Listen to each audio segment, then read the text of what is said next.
Good morning students, welcome to class 8. Today we are going to study chapter number 5, coal and petroleum.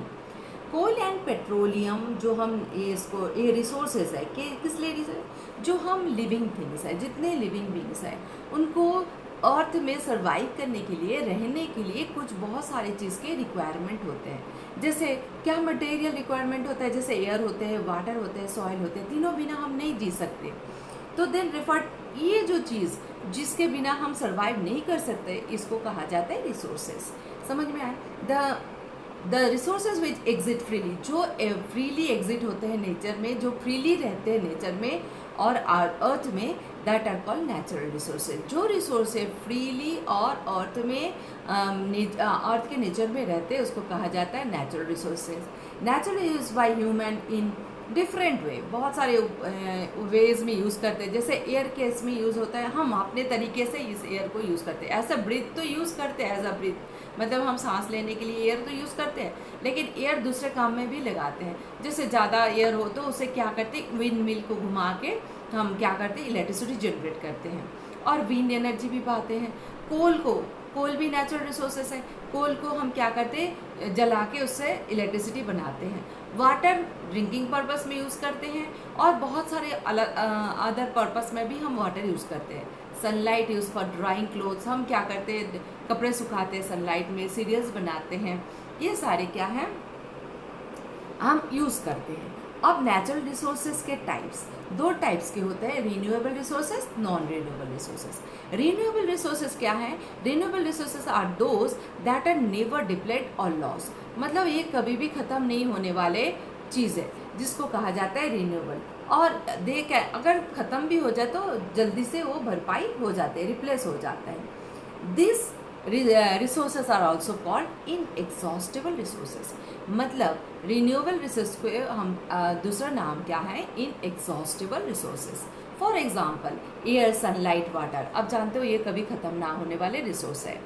However अब renewable क्या होता है, renewable resources कभी कभार क्या होता है, ज़्यादा यूज़ करने के वजह से, फास्टर यूज़ करने से वजह से क्या होता है, ये नॉन रिन्यूएबल में बदल जाते हैं। कैसे? ये एग्जॉस्टेबल में बदल जाते हैं, ख़त्म होने में आते हैं। जैसे ग्राउंड वाटर को हम अगर ज़्यादा बहुत जल्दी से इस्तेमाल करने लगे, बहुत ज़्यादा इस्तेमाल करने लगे ड्यू टू पॉपुलेशन और कुछ, तो ग्राउंड वाटर लेवल कम हो जाते हैं, क्योंकि वाटर साइकिल प्रॉपर नहीं होते, बारिश नहीं होती तो ग्राउंड वाटर जमने की कोई ये नहीं रहता, भरपाई नहीं हो पाती, जितने आप निकाल लेते तो उतना भरपाई नहीं हो पाती, इसीलिए क्या होता है, वो एग्जॉस्टेबल हो जाते हैं, मतलब नॉन रिन्यूएबल रिसोर्सेज हो जाते हैं। तो किस लिए? Water cycle disturbance, growing population की वजह से होते हैं। Non renewable resources, those resources which once used up can not be replace in short time, अगर एक बार यूज़ हो जाता है जल्दी से वो भरपाई नहीं हो पाती, शॉर्ट टाइम में नहीं होते। They are also called exhaustible natural resources as their availability is limited, बहुत कम रहता है। For example fuels like coal, petroleum, natural gas, ये क्या होता है, बनने में बहुत टाइम लगता है, सालों लगते हैं, मतलब लाखों साल लगते हैं, लेकिन ख़त्म जल्दी हो जाता है क्योंकि हमारे यूज़ की वजह से ख़त्म हो जाते हैं, और क्या जल्दी से ये बन नहीं पाते, that is called non renewable resources. Once they exhaust we cannot produce them at it takes millions of years so from this fuels, अगर एक बार ख़त्म हो जाए, एग्जॉस्ट हो जाए, मतलब निकल जाए, तो दोबारा इसको बनने में लाखों साल लगते हैं, मिलियंस ऑफ ईयर्स लगते हैं फ्यूल्स को बनने के लिए। अब देखिए some exhaustible non renewable resources like minerals, जैसे metal can be use again and can be recycled. कुछ एग्जाम्पल, मतलब आप देखिए एग्जाम्पल मैंने कहा कोल, पेट्रोलियम, ये है नेचुरल गैसेस है एग्जॉस्टेबल के, लेकिन कुछ मतलब ये भी है, जैसे वाटर को मैंने कहा ग्राउंड वाटर, उसमें इनएग्जॉस्टेबल में, रिन्यूएबल में ग्राउंड वाटर था जो जल्दी से मतलब ज़्यादा यूज़ करने से ख़त्म होने के चांसेस है, तो वो क्या होता है एक्सेप्शन केस। और ये एक्सेप्शन इसमें क्या है, मिनरल्स होता है that can be use again and again, bar bar use करने से वो कैन बी रिप्लेस, वो रिसाइकल हो जाते हैं, वो रिसाइकल हो जाते हैं, जल्दी से रिसाइकल हो जाते हैं, इसीलिए कुछ एक्सेप्शनल केस होते हैं। फ्यूल्स क्या है, अ सब्सटेंस और material that gives out heat on burning is called fuel. मतलब अगर कोई सब्सटेंस को जैसे हीट मतलब इसको क्या करते हैं, give out heat burning is called, मतलब किसी को जलाने से अगर हीट प्रोड्यूस हो तो उसको हम फ्यूल कहते हैं। जो चीज़ को जलाने से हीट प्रोड्यूस हो उसको हम फ्यूल कहते हैं। जैसे वुड को जलाने से हीट प्रोड्यूस होता है, आग लगती है और खाना बना से हीट प्रोड्यूस होता है। कोयले को जलाने से हीट प्रोड्यूस होता है, कुकिंग गैस को जलाने से हीट प्रोड्यूस होता है, केरोसिन को हीट प्रोड्यूस, डीजल पेट्रोल सारे हीट प्रोड्यूस करते हैं। तो जिसमें हीट प्रोड्यूस हो जलाने से उसको कहा जाता है फ्यूल्स, फोसिल फ्यूल्स। अब फोसिल फ्यूल्स किसे कहा जाता है? फोसिल फ्यूल्स मतलब लिविंग थिंग से बनने वाले को हम फोसिल फ्यूल्स कहा जाता है। जैसे millions of years ago plants and animals both are living things, plants and animals both died and were buried inside the earth, मतलब अचानक मर जाते हैं और किसमें, अर्थ के अंदर समा जाते हैं, बरीड हो जाते हैं, मतलब दफना जाते हैं। Later they were covered by soil, उसके बाद ऊपर से ऊपर मिट्टी जमते रहते हैं, मड सैंड वाटर मिट्टी, इन एब्सेंस ऑफ ऑक्सीजन। जब नीचे जाते हैं तो ऑक्सीजन कभी नहीं है, ऑक्सीजन मिट्टी के नीचे में, तो इसलिए ऑक्सीजन के कारण this decayed and underwent a lot of changes due to pressure. वो नीचे चलते जाते हैं, नीचे के अंदर के तरफ जाते हैं, मिट्टी के अंदर के तरफ, और डिके होते हैं, ख़राब होने लगते हैं। और due to pressure heat and bacteria, उसमें बैक्टीरिया कवर हो जाता है और प्रेशर होता है, हीट होते हैं, over the years were converted into fossil fuel. वो तेल में बदल जाता है, फोसिल फ्यूल में बदल जाता है, ये कोयले में बदल जाता है।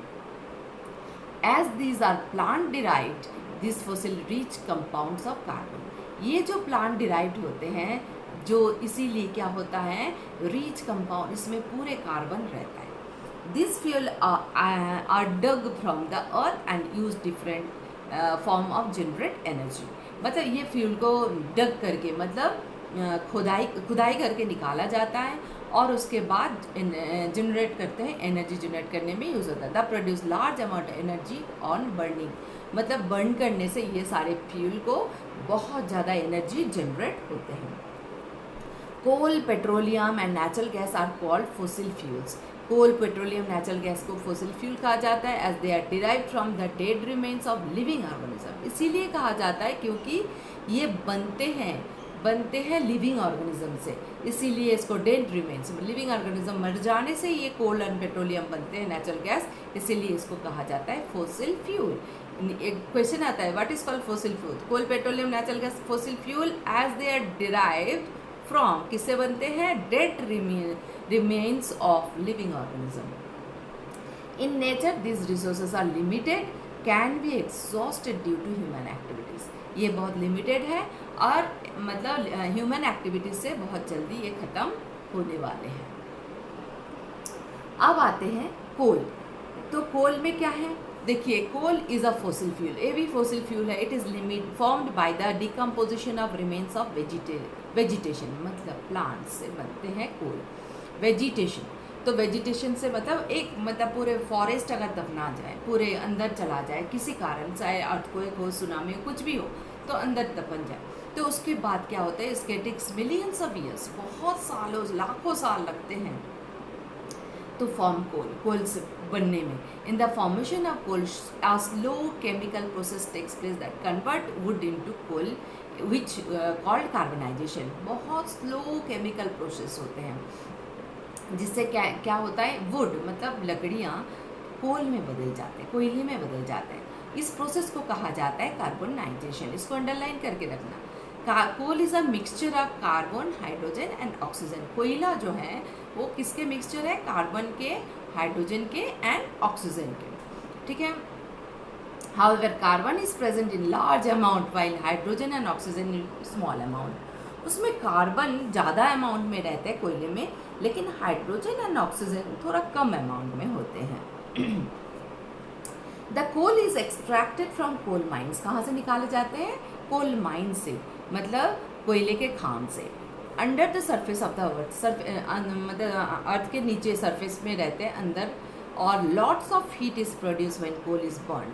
जब कोयले को जलाया जाता है बहुत ज़्यादा हीट प्रोड्यूस होता है, which proves that is a good fuel. मतलब ये प्रूव करता है जितना हीट प्रोड्यूस करते हैं, मतलब ये बहुत अच्छे फ्यूल है। One disadvantages of it is, इसके एक ही डिसएडवांटेजेस है। डिसएडवांटेज मतलब इसमें क्या हानिकारक चीज़ होते हैं। Disadvantage that it is also produce lot of smoke, बहुत ज़्यादा धुआं प्रोड्यूस करते हैं, एंड ऐश मतलब कोयले को जलाने से राख बनते हैं, दस कॉजिंग एयर पॉल्यूशन, जो एयर पॉल्यूशन करते हैं। ठीक है, तो depending upon the amount of carbon content are 4 types of coal, 4 types के कोल होते हैं कि किसके ऊपर डिपेंड होता है, कितने मतलब कार्बन के क्वांटिटी के ऊपर, कितने का परसेंट कार्बन है उसमें। It is a dark brown substance and पीट, लिग्नाइट, एंथ्रासाइड और बिटुमिनस, ये 4 टाइप के होते हैं। तो dark brown substance contain least percentage of carbon, सबसे कम कार्बन रहते हैं पीट में, और सबसे घटिया क्वालिटी के होते हैं पीट, और contain than other it is use for industrial fuel, industries में यूज़ होते हैं। Lignite, it is also called brown coal, it contains 38% carbon, इसमें 38%, इसमें पीट से थोड़ा सा हाई क्वालिटी है। इट इज़ जनरेट इलेक्ट्रिसिटी, इससे इलेक्ट्रिसिटी जनरेट होता है। Bituminous, the coal is also called black lignite, इसको ब्लैक लिग्नाइट कहा जाता है, एंड कंटेन 65% ऑफ कार्बन, इसमें 65% कार्बन है। बेटा कितने परसेंट कार्बन है, ये क्वेश्चन आता है। It is use to generate power and make कॉर्क एंड कोल्टार, ये कॉर्क बनाते हैं, कोल्टार बनाते हैं, और इसमें क्या होता है पावर जनरेट करते हैं इससे, मतलब इलेक्ट्रिसिटी। एंथ्रासाइड सबसे हाई क्वालिटी कोल है। It is the hardest coal, contains more than 90% of carbon. It is also best variety of coal available, सबसे बेस्ट वेराइटी होते हैं। It burns producing more heat and use as fuel in engines and furnaces. ये क्या होता है, ये more heat produce, बहुत ज़्यादा हीट प्रोड्यूस करते हैं, और कहाँ यूज़ होते हैं, इंजिन्स में, और कहाँ होता है, फर्नेसेस में, जहाँ लोहे को पिघलाया जाता है, बहुत सारी जगह में कॉपर को, ये तो उस फर्नेस में यूज़ होता है। Worst deposit of coal found in India are mainly, सबसे ज़्यादा कोयले मिलते हैं इंडिया में वेस्ट बंगाल, उड़ीसा, झारखंड एंड मध्य प्रदेश, 4 स्टेट में सबसे ज़्यादा कोयला मिलते हैं, मतलब उसमें खान में सबसे ज़्यादा कोयले के खान हैं। वेस्ट बंगाल है, उड़ीसा है, झारखंड है, मध्य प्रदेश है। Coal fields are with huge amount of deposit are found at Bokaro and Chhariya in Jharkhand and Raniganj in West Bengal. Coal fields मतलब कोयल के खान कहाँ है, ह्यूज अमाउंट आर डिपोजिट, सबसे ज़्यादा अमाउंट में डिपोजिट है बोकारो एंड झड़िया इन झारखंड, बोकारो और झड़िया झारखंड में है, एंड रानीगंज इन वेस्ट बंगाल, वेस्ट बंगाल में के रानीगंज में बहुत बड़े खान हैं। ठीक है, इतना तक आज इतना ही। Next part of the chapter you will watch on my next video, please watch my next video. Thank you.